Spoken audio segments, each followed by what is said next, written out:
Hi viewers, welcome to this video, and today I will be teaching you how to transfer contacts from iPhone to iPhone.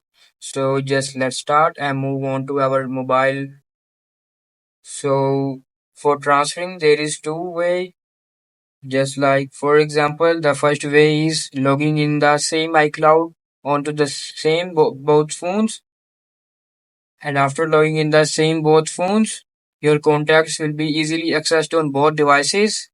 And if you don't have the same iCloud for like transferring the contacts, you guys have to go into your phone application, and you guys have to go to contacts, and after that go on to left bottom list, and after that you guys have to long press on all iCloud option and just click on export, and after that just click all these and click on done, and after that you guys can easily download the contacts or like share it from here to your another phone, or like do an airdrop.